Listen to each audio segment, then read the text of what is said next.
ko? Ano gagawin ko? Huliin na nila ako. Ikukulong nila ako.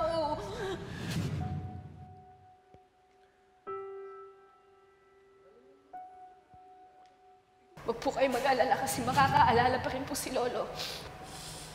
At pag nangyari na po yun, sasabihin niya po sa atin kung sino yung gumawa sa kanya niyan, kung sino po yung kumidnap sa kanya, sino yung nagtulak sa kanya doon. At sisiguraduhin po nating mananagot po sila. Whether or not na mabuhay si Lolo, criminal pa rin ako. Ang pinagkaiba lang nun, pag nabuhay si Lolo, ano? I'll be dead in everybody's eyes. And that's it for me.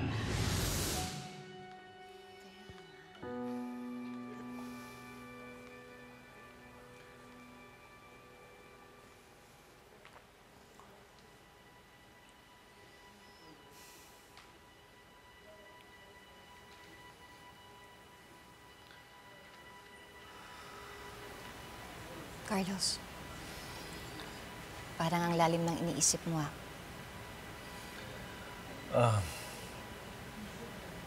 Na-drain na ako today. Pero, naka-recover din ako. Ikaw, kumusta ka na? Kumusta na yung pasa mo? Sakit pa ba? Hindi na, okay na.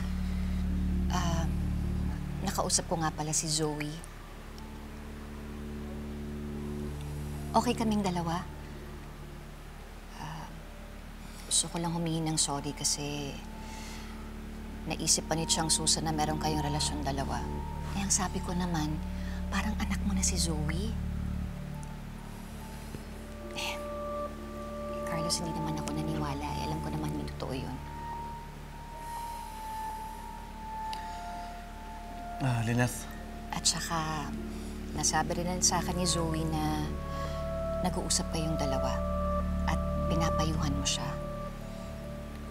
Pero, hindi daw kayong magkasama kagabi. Pasensya ka na kung naisip ko yun, Yun nga yung sasabihin ko sa'yo na nagkakausap kami ni Zoe. Pero hindi kami nagkita kagabi. Alam ko naman na magulo yung buhay ni Zoe ngayon. Tama lang na ikaw yung makausap niya.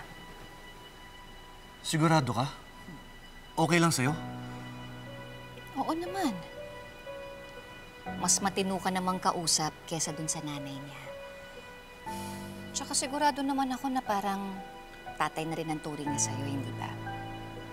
Alam mo, Carlos, nanay din ako. Walang magulang na gugustuhin niya na maging magulo yung buhay ng anak niya.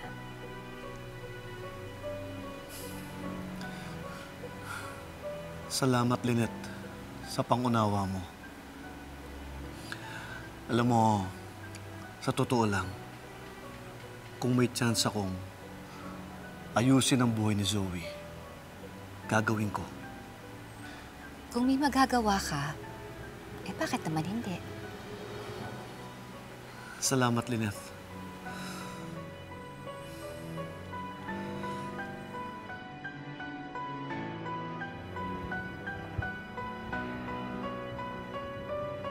Thank you.